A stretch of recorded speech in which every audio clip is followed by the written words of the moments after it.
Menuku pagi ini ada sayur asem, tempe dan tahu goreng, ada juga sambal pecak. Hai semuanya, assalamualaikum. Udah beberapa hari ini di tempat aku cuacanya kalau di siang hari itu lumayan panas banget. Nah kayaknya itu cocok banget ya teman-teman kalau kita bikin menu masakan yang berkuah-kuah. Karena aku tuh udah lama banget gak masak sayur asem. Terakhir aku makan itu pas aku beli pecel lele tuh ya teman-teman, dan itu cuma sedikit ya, namanya juga beli. Gak tahu kenapa setiap makanan yang kita beli dapatnya sedikit itu rasanya enak gitu ya teman-teman. Nah giliran kita praktekin di rumah, bumbu udah komplit sampai leko, itu rasanya udah beda lagi ya nggak sih? Oke langsung aja, ini dia untuk bahan bumbu dan juga sayuran yang aku mau masak hari ini. Pertama di sini yang aku kerjakan, aku mau marinasi dulu buat tempe dan juga tahunya supaya nanti pas waktu digoreng itu udah meresap gitu ya teman-teman. Untuk bumbu marinasi tempe dan juga tahunya, karena lagi males ngulek, jadi di sini aku pakainya bumbu instan aja supaya lebih cepet. Kita sisihkan dulu untuk tempe dan juga tahunya tadi. Selanjutnya di sini aku mau bikin bumbu untuk sayur asemnya. Ada bawang merah, bawang putih, cabai rawit dan juga cabai merah keriting, nggak ketinggalan juga sama terasi. Kita ulek-ulek bumbunya sampai halus, kemudian di sini kita lanjutkan buat kita masak airnya. Untuk airnya kali ini tuh aku pakainya 1,5 gayung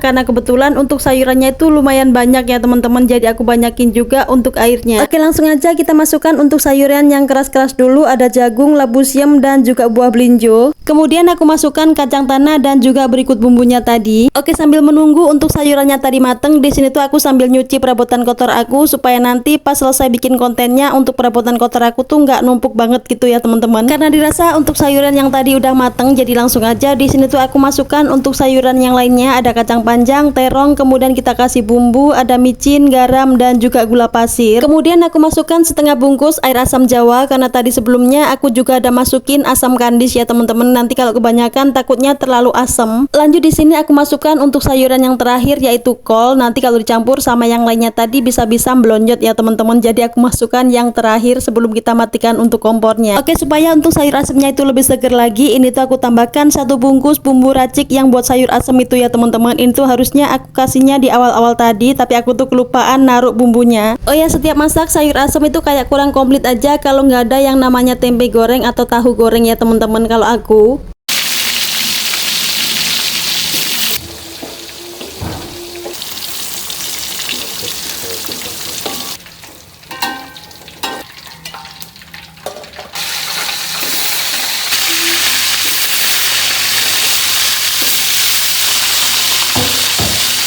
Untuk tempe dan juga tahunya tadi udah selesai aku goreng semua. Selanjutnya di sini aku mau goreng yang namanya ikan asin. Pokoknya kalau orang Jawa itu nggak pernah ketinggalan sama yang namanya ikan asinnya. Kalau ikan asin gorengnya udah ada, ini tuh ada satu lagi yang nggak boleh ketinggalan, apalagi kalau bukan yang namanya sambal. Nah kali ini tuh aku mau bikin sambal pecah aja. Bikin sambal pecah ini tuh gampang banget ya teman-teman. Bahannya tuh cuma 4 macam. Ada bawang merah, bawang putih, cabai dan juga tomat. Untuk bawang merah dan juga bawang putihnya aku goreng dulu. Nah ini tuh aku mau ulek dulu untuk cabai rawitnya dan aku tambahkan tomatnya. Untuk nguleknya ini tuh kasar aja ya teman-teman, itu ciri khasnya sambal pecah. Terakhir kita siramkan gorengan bawang merah dan juga bawang putih selagi minyaknya masih panas ya teman-teman. Udah jadi untuk sambal pecahnya. Dan ini dia menu sederhanaku hari ini. Ada sayur asem, tempe tahu goreng dan juga ikan asin, ada juga sambal pecah. Masya Allah, selalu bersyukur apapun yang kita makan hari ini supaya rezeki kita itu selalu dilancarkan ya teman-teman, amin. Oke, kalau biasanya sehabis bikin video masak-masak aku tuh ada makan-makan, tapi kali ini karena aku tuh bikin videonya pagi-pagi dan sangatlah reward, jadi untuk makannya tuh aku skip aja ya teman-teman. Di sini tuh aku mau dandanin dulu ponakan aku. Nah selesai aku dandanin semua, lanjut ini tuh aku mau kasih mereka sarapan dulu sebelum berangkat ke sekolah. Oh ya, ini tuh untuk anak dan juga keponakan aku tuh berangkatnya nggak bareng ya teman-teman. Kalau anakku tuh jam 7 lewat itu harus udah berangkat, sementara untuk keponakan aku tuh berangkatnya agak siangan dan nanti ada yang bawa. Oke, sampai di sini dulu untuk kegiatan di video aku hari ini ya teman-teman. Sampai ketemu lagi di video aku selanjutnya. Assalamualaikum.